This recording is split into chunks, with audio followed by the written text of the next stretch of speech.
నమస్తే, welcome to Prime One News. Hyderabad ఉప్పల్లో weekend కూల్చివేతలు, ఫుట్పాత్ ఆక్రమణలపై జీహెచ్ఎంసీ అధికారులు కొరడా జులిపిస్తున్నారు. ఉప్పల్లోని మండే మార్కెట్ ప్రధాన రహదారిపై ఫుట్పాత్ ను ఆక్రమించి నిర్మించిన నిర్మాణాలను జీహెచ్ఎంసీ అధికారులు కూలుస్తున్నారు. పోలీస్ బందోబస్తు నడుమ ఫుట్పాత్ ఆక్రమణలు తొలగిస్తున్నారు అధికారులు. ఇక ముందు ఫుట్పాత్ ఆక్రమణలు జరిగితే కఠిన చర్యలు తీసుకుంటామంటున్నారు అధికారులు.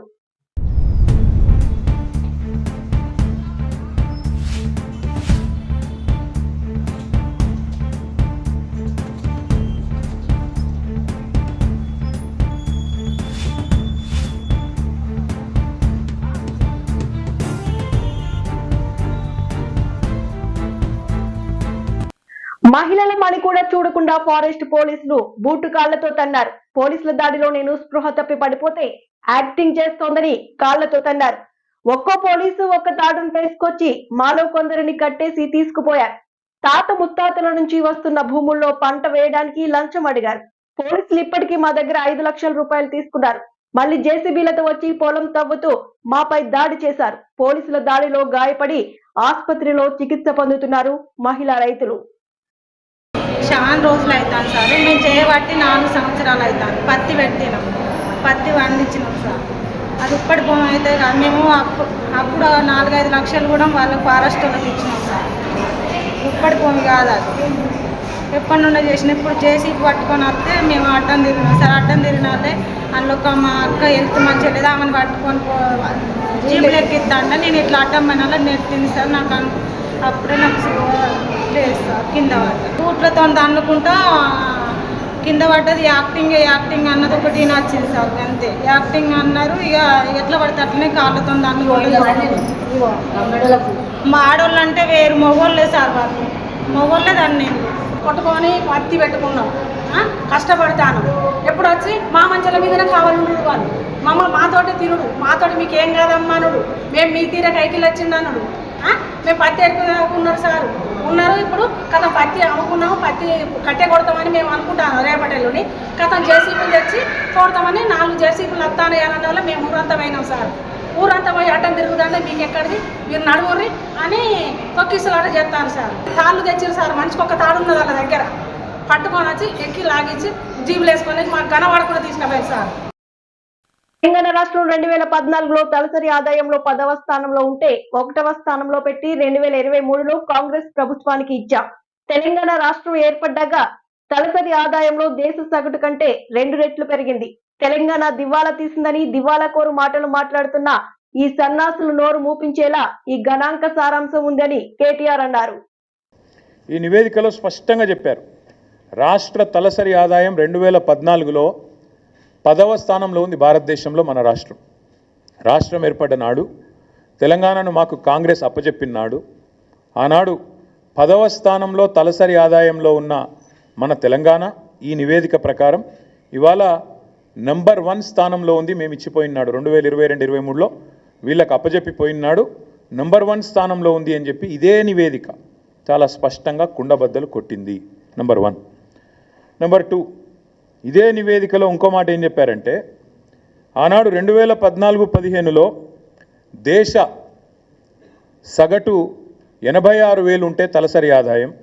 ఆనాడు మాకు అప్పచెప్పినాడు కాంగ్రెసు మన తలసరి ఆదాయం 1,24,000.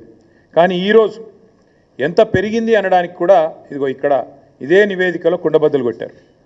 భారతదేశం మొత్తం సగటు తీసుకుంటే 84,000 నుంచి 1,86,000 నుంచి 1,84,000 పెరిగితే మనది దాదాపు 2 రెట్లు. భారతదేశ సగటుతో పోలిస్తే 2 రెట్లు 3,56,000 ఉంది అని చెప్పి ఈ నివేదిక కుండబద్దలు కొట్టింది. అంటే రాష్ట్ర సంపద ఎట్లా పెరిగింది, కేసీఆర్ నాయకత్వంలో దశాబ్ద కాలంగా తెలంగాణ ఎట్లా పురోగమించింది, ఎట్లా దేశానికి ఆదర్శంగా మారింది అనేది ఇదే మాట. తెలంగాణ దివాలా తీసింది అని దివాలా కోరు మాటలు మాట్లాడిన సన్నాసుల నోర్లు మూపించే విధంగా ఈ నివేదిక వాస్తవాలను బయటపెట్టింది. ఇది మరొకటి. ఇదే తెలంగాణ స్టాటిస్టికల్ అబ్స్ట్రాక్ట్లో చాలా స్పష్టంగా రాష్ట్ర సంపద ఎట్లా పెరిగింది చెబుతూ తలసరి ఆదాయం మాత్రమే కాదు, జీడిపిలో భారతదేశానికి కాంట్రిబ్యూటర్గా అంటే దేశాన్ని సాదుతున్న రాష్ట్రాల్లో, దేశానికి బువ్వ పెడుతున్న రాష్ట్రాల్లో తెలంగాణ ఎట్లా ఒక పురోగమనశీల రాష్ట్రంగా, ప్రగతిశీల రాష్ట్రంగా, ఒక మంచిగా దేశాన్ని ముందుకు నడుపుతూ మంచి ఆలోచనలతో కులం మతం పేరుతో పిచ్చి పంచాయతీలు పెట్టుకోకుండా అందరికీ మేలు చేస్తూ ఎట్లా సంపద సృష్టించింది కూడా ఇదే నివేదిక ఆవిష్కరించింది. 2013-14లో ఆనాడు భారతదేశంలో 4% జీడిపికి తెలంగాణ నుంచి దోహదపడుతుంటే ఇక్కడి రాష్ట్ర ఆర్థిక వ్యవస్థ కేసీఆర్ గారు పదవీ విరమణ చేసే నాటికి అది పెరిగి 5.1% అయ్యింది అనే మాట కూడా ఇదే నివేదిక స్పష్టంగా చెప్పింది. అంటే జీడిపిలో భారతదేశంలో మొత్తం 100% ఉంటుంది. జీడిపి అంటే 100.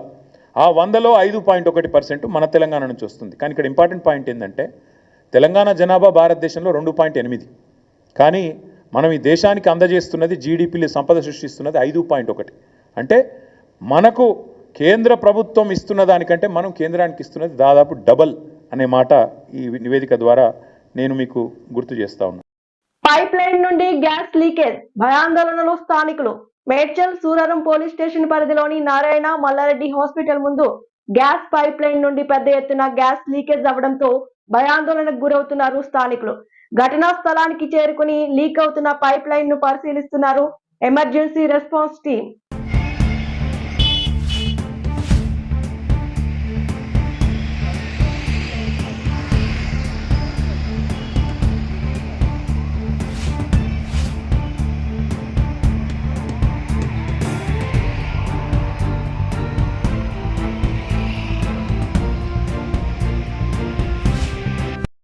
మదనపల్లిలో గంజాయి విక్రయించే ముఠా అరెస్ట్. 2.5 లక్షలు విలువ చేసే 20 కిలోల గంజాయి విక్రయిస్తున్న ముఠాను అరెస్టు చేసినట్లు డీఎస్పీ కొండయ్య నాయుడు తెలిపారు.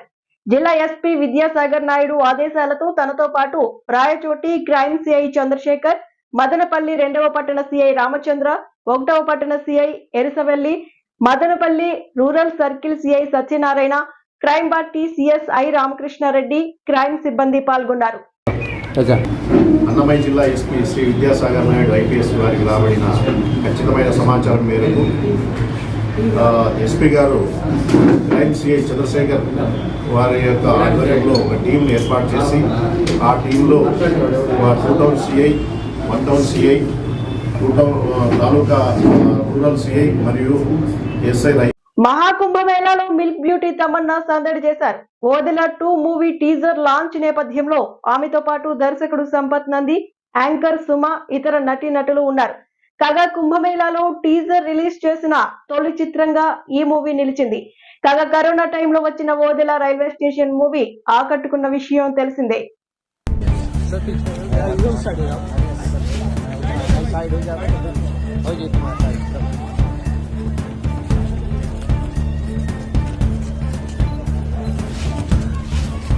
हटो पीछे, भीड़ लग जाएगी सर यहाँ प्लीज। बोल हो गए, हटो आ जाओ। हाँ आप लोग साइड करते हैं, प्लीज साइड हो जाइए।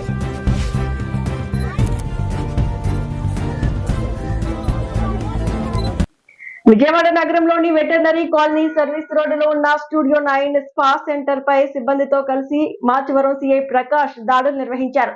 ఛానల్ న్యూస్ బిల్డింగ్ లో వ్యభిచారం నడుపుతున్నారని పక్కా సమాచారం అందడంతో పోలీసులు రైడ్ చేసినట్టు తెలుస్తోంది. ఈ రైడ్ లో 10 మంది మహిళలు, 13 మంది విటులను పోలీసులు అదుపులోకి తీసుకున్నారు. పట్టుబడిన మహిళలంతా ఇతర రాష్ట్రాలకు చెందిన వారిగా గుర్తించారు. పట్టుబడ్డ వారి నుండి నగదు, సెల్ ఫోన్లు స్వాధీనం చేసుకున్నారు.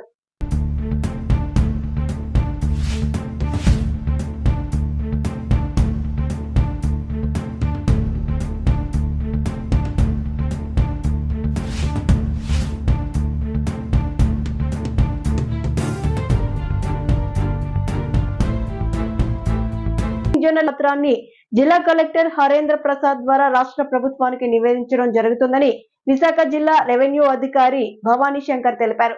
శుక్రవారం ఏపీ వర్కింగ్ జర్నలిస్టుల ఫెడరేషన్ ఆధ్వర్యంలో broadcast, small and medium newspapers అసోసియేషన్లకు చెందిన పలువురు జర్నలిస్టులు జిల్లా కలెక్టర్ కార్యాలయంలో డిఆర్ఓను కలిసి వినతి పత్రం అందజేశారు.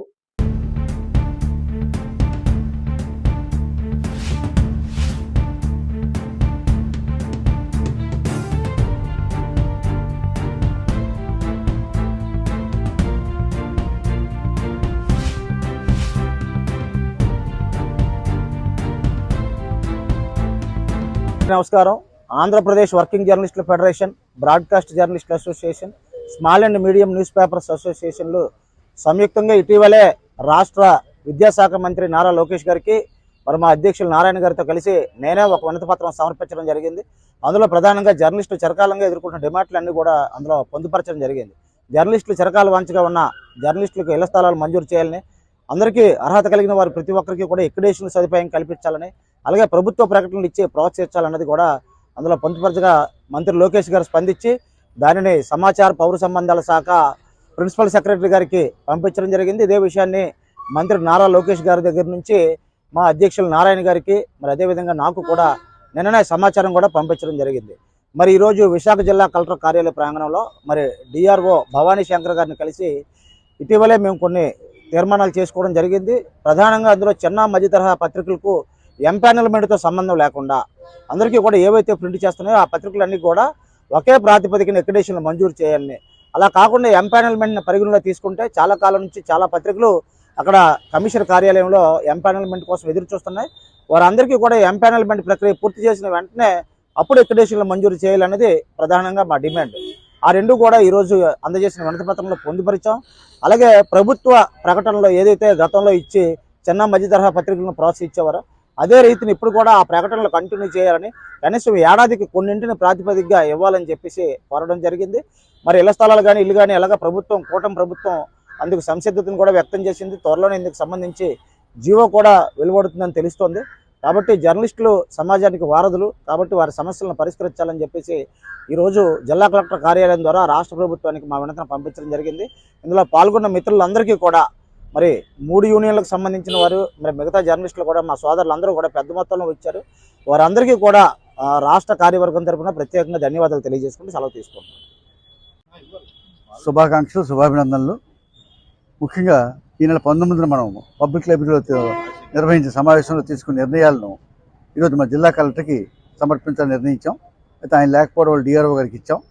ముఖ్యంగా జర్నలిస్టులందరికీ కూడా ఇళ్ల స్థలాలు ఇవ్వాలని, అదేవిధంగా పెన్షన్ సదుపాయం కూడా కల్పించాలని, ఎంపానల్మెంట్తో సంబంధం లేకుండా రిక్రియేషన్ కార్డులు అర్హత ప్రాతిపదిక ఇవ్వాలని మనం డిమాండ్ చేశాం. వాటి మీద డిఆర్ఓ గారు కూడా సానుకూలంగా స్పందించారు. ఈ మెమొరాండంని ఆయన ప్రభుత్వానికి పంపుతూ ఉన్నారు. మన రాష్ట్ర మంత్రివర్యులు పార్థసారథి గారు అదేవిధంగా ఇతర అధికారులు కూడా సానుకూలంగా స్పందించి ఈ నెల 28న ఎలాగ మా స్టేట్ ఎగ్జిక్యూటివ్ ఉంది, ఆ ఎగ్జిక్యూటివ్ సందర్భంగా మినిస్టర్ గారిని కూడా కలిసి మన సమస్యల మీద నివేదించి వీళ్ళని త్వరగా వాటిని పరిష్కరించేందుకు కృషి చేస్తామని ఈ సందర్భంగా Andhra Pradesh working journalist federation, AP broadcast journalist association, AP small and medium papers association తరఫున కోరుకుంటున్నాం. ఇక ఇవే బులెటిన్ అప్డేట్స్. మరిన్ని అప్డేట్స్ కోసం please do watch and subscribe Prime One News.